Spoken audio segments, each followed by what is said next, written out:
کہ تو نے میری جھولی نہیں بھری، اور میں یہ بھی تجھ سے شکوہ نہیں کرتی کہ تو نے مجھے اپاہج بیٹا عطا کیا ہے۔ اے میرے رب، وہ جیسا بھی ہے میرا بیٹا ہے، میں تو کبھی اس سے تنگ بھی نہیں آئی۔ اے میرے پروردگار، میرا بچہ مجھے لوٹا دے۔ اے میرے پروردگار، میرا ذیشان مجھے لوٹا دے۔ ذیشان ایک اپاہج اور ذہن سے معذور بچہ تھا۔ وہ بہت سارے ایسے کام بھی خراب کرتا تھا جس پر شبانہ کا بہت نقصان ہو جاتا تھا، لیکن پھر بھی شبانہ کبھی ذیشان سے تنگ نہ آتی تھی۔ شبانہ تھی تو ایک ماں ہی نہ، اور ذیشان جیسا بھی تھا اس کا بیٹا تھا۔ رات کے جب 9 بجے تو بہت سارے لوگ ایک سڑک پر بنے ایک بڑے سے گڈھے کے قریب اکٹھے ہو گئے۔ شبانہ بھی اس غرض سے ادھر گئی کہ شاید کہیں میرا بیٹا نہ ہو، لیکن جب شبانہ نے گڈھے میں گرے کسی لڑکے کو دیکھا تو اس کی بے ساختہ چیخ نکل گئی، اور اکرم بھاگا بھاگا شبانہ کے پاس آ گیا اور پوچھنے لگا، کیا ہوا شبانہ؟ تو شبانہ بولی، وہ ذیشان۔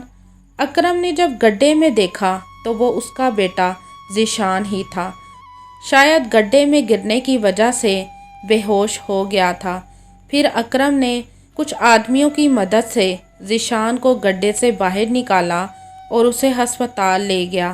ہسپتال میں ذیشان کی مرہم پٹی کی گئی اور پھر اکرم اسے گھر لے آیا۔ گھر میں شبانہ کا رو رو کر برا حال تھا۔ ذیشان کو دیکھ کر اس کی جان میں جان آ گئی تھی۔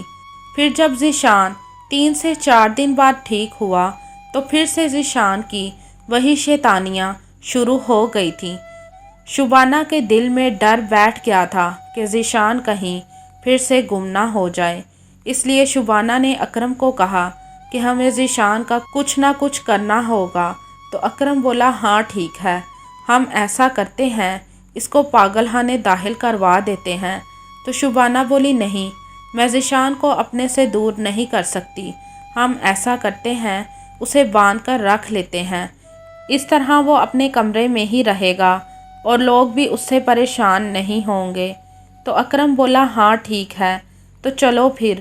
تو شبانہ بولی، یہ لے رسی، اس کے دونوں پاؤں باندھ دے۔ تو اکرم بولا، تم باندھو۔ تو شبانہ بولی، میرا حوصلہ نہیں پڑ رہا۔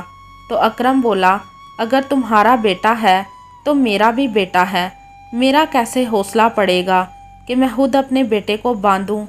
پھر شبانہ نے بڑا دل کر کے اپنے بیٹے ذیشان کے دونوں پاؤں رسی سے باندھے اور رسی کا دوسرا سرا بیڈ کے ساتھ باندھ دیا تھا۔ اب ذیشان اپنے کمرے میں ہی رہتا تھا۔ اب شبانہ بھی زیادہ پریشان نہیں ہوتی تھی اور اکرم بھی اب سکون سے اپنے کام پر کام کرتا تھا۔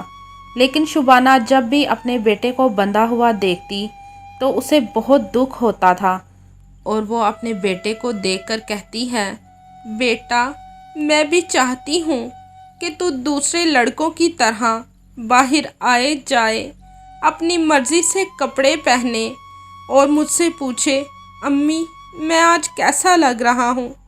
اور میرا بیٹا جب تو باہر سے آئے تو بولے، امی مجھے بہت بھوک لگی ہے، امی آج کیا بنایا ہے؟ امی آج آپ نے یہ بنانا تھا، میرا بہت دل کر رہا تھا کھانے کو، لیکن کوئی بات نہیں، جس کے نصیب میں جیسی اولاد لکھی ہے اسے ویسی ہی ملنی ہے۔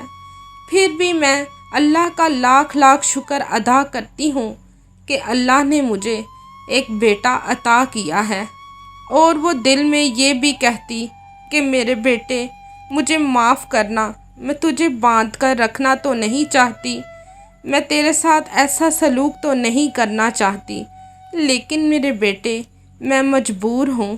اکرم اب بوڑھا ہو چکا ہے، لیکن ابھی بھی وہ کام کرتا ہے، لیکن جب وہ دوسرے لوگوں کے بیٹوں کو کام کرتے دیکھتا ہے تو سوچتا ہے کہ کاش میرا بیٹا بھی ان کی طرح سمجھدار، عقل اور شعور والا ہوتا، تو آج اتنے بڑھاپے میں اس کی رکھوالی کرنے کی بجائے اس کی کمائی کھا رہا ہوتا۔ اولاد پاگل ہو یا سمجھدار، بے عقل ہو یا شعور رکھنے والی ہو، فرما بردار ہو یا نا فرما بردار ہو، والدین کو ہر حال میں اپنی اولاد اچھی لگتی ہے، کیونکہ اولاد اللہ کی ایسی نعمت ہے جس کو ہر کوئی پانا چاہتا ہے، پر یہ بھی کسی کسی کے نصیب میں ہی ہوتی ہے۔ اس لیے بچوں کو اپنے والدین کی عزت اور ان سے پیار و محبت کرنا چاہیے، کیونکہ والدین کبھی بھی اپنے بچوں کو دکھی اور پریشان حالت میں نہیں دیکھ سکتے۔ آپ کو یہ کہانی کیسی لگی کمنٹ میں ضرور بتائیے گا۔